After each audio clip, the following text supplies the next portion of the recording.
What's up, awesome YouTubers? Roy 1988 or Justin back here to do a video for you all. I hope you're all doing well out there.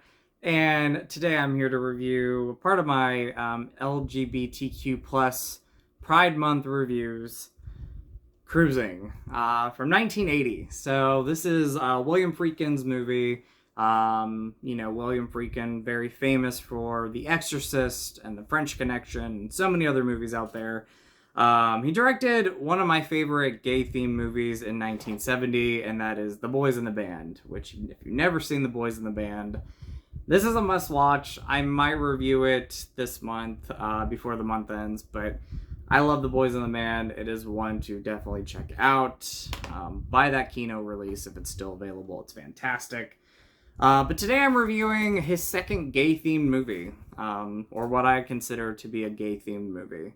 And that is Cruising. So, The Boys in the Band and Cruising, again, William Friedkin directed both of these movies, but they're so different from each other, two different genres, and just, when you watch The Boys in the Band, and then say you watch Cruising for the first time, it's crazy to think that William Friedkin directed both movies, because they're different styles, and again, different genres.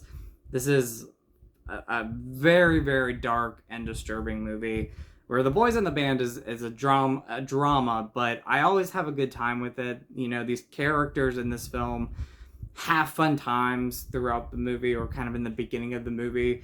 This is, I don't know if I would call it a feel-good movie, but I can watch The Boys in the Band over and over, never get tired of it, and still have the same feelings that I had the first time I watched it. It was actually one of the first movies I watched when I came out.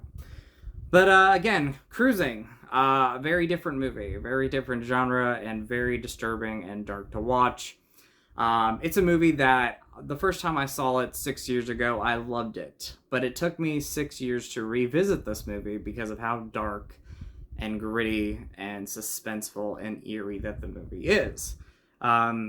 It is a story about Al Pacino. He plays this detective, this cop that's hired to go undercover, and he's going undercover during the, or in the setting of the S&M subculture, and he is trying to track down a killer who is killing gay men in New York. He, as he's going undercover and as he's trying to find this killer and, just trying to track him down, Al Pacino just starts losing his mind, and he has a hard time separating his life he had before he went undercover and the life that he has now. The beginning of the movie, he's just a laid-back person. He is in his relationship with his girlfriend, played by Karen Allen. And then once he's hired to go undercover, again, he gets really sucked into the world that he's being put into and going undercover for. And it just kind of spirals for him. So by the end of the movie, when you watch this, you're seeing a totally different character than you did in the beginning of the movie. And it is such a great character development, and Al Pacino does such a fantastic job in this movie. I know he doesn't like to talk about the movie, but it is a great performance, and Al Pacino is one of my favorite actors. So if you want a great performance by Al Pacino, and if you've never seen Cruising, go and watch it, because that is a great performance there. So things I love about this movie, I definitely love the acting. That is a big thing about the film. You have, again, Al Pacino does a fantastic job in this. You have Karen Allen in this movie, who was in Indiana Jones, and she has a small part, but she does a good job in this movie. I think this came out a year before Raiders of the Lost Ark, so this is before Indiana Jones. You have Paul Sorvino in this movie. Hopefully I'm saying his name right. Rest in peace. He has a part in this. And when I rewatched the movie, I didn't realize it was him at first, and I was like, is that Paul Sorvino? And I went and I looked it up, and that was him. You have, Joe Spinell, hopefully I'm saying that right, who played the serial killer in 1980s Maniac. He has a small part in this, and he plays this crooked cop who doesn't do good things, and you kind of see his character throughout the film. So you have a great cast here, and you have a lot of other familiar faces. I'm probably forgetting their names, but you've probably seen them in other movies and television shows.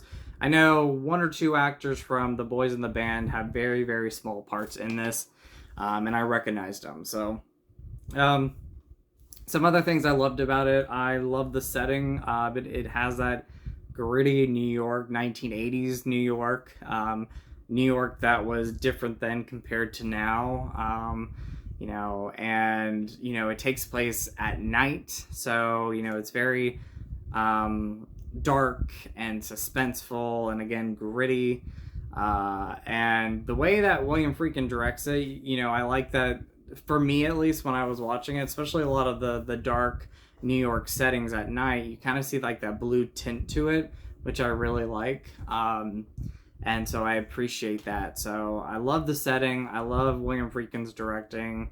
I love the fact that, and this is not really a spoiler, but you really don't really know who the killer is. Like when you're watching this film, you get a sort of ending, which I won't talk about too much, but when you're watching the movie, and if you watch a documentary, when you're seeing the killer, this killer has, these metallic glasses on. So the only thing you're really seeing is like part of his face. He's wearing a leather hat, leather jacket, and every time you see the killer, he's different.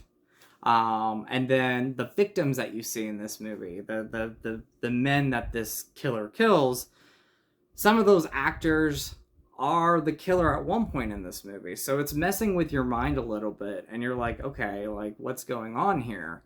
So catch that when you watch it. Like I rewatched it. The first time I noticed it, but then the second time I noticed it, the second time I watched this movie, I noticed it even more. It's a very suspenseful film. It's a very dark movie. It's very gritty.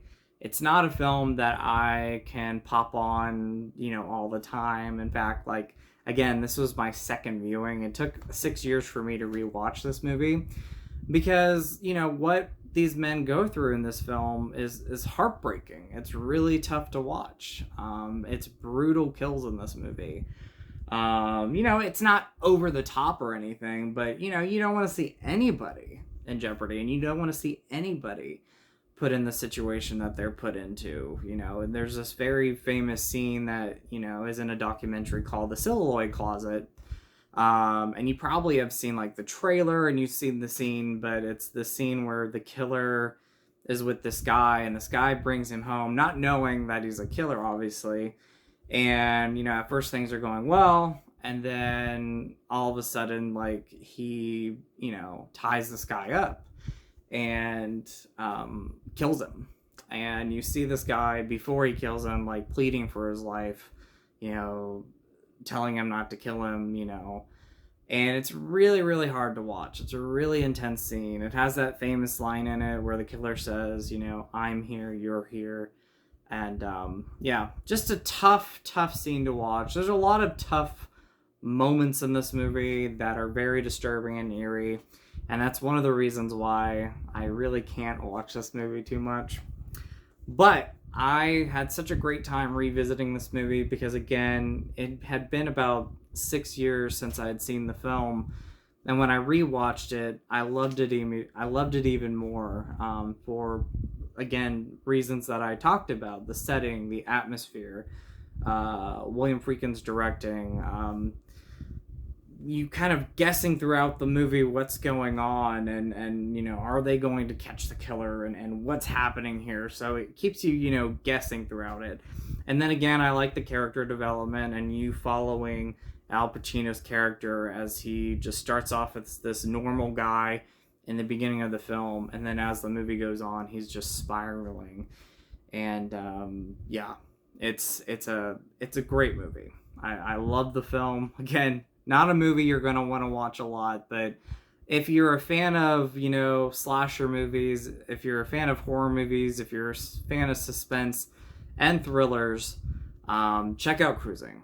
and just if you're a fan of movies in general, check it out, because again, it's one of William Friedkin's best movies, and I do love this movie, and I recommend anybody watch it. So if you love all of that stuff, and if you're looking for more gay themed movies to watch during Pride, check out Cruising. If you like horror movies and you're trying to find horror movies that are gay themed to watch this month, check out Cruising. So anyway, I hope you enjoyed this review. I wanted to talk about this movie because I had mentioned it in my gay-themed horror movie recommendations in my last video, and I rewatched the movie, and then I had somebody comment and said they wanted me to review this. So I wanted to review it and talk about it because it's kind of a retrospective for me, or a kind of look back and revisiting the movie and seeing what I think about the movie now. So but anyway, I hope you're all doing well out there, and stay tuned for many more videos to come during Pride Month,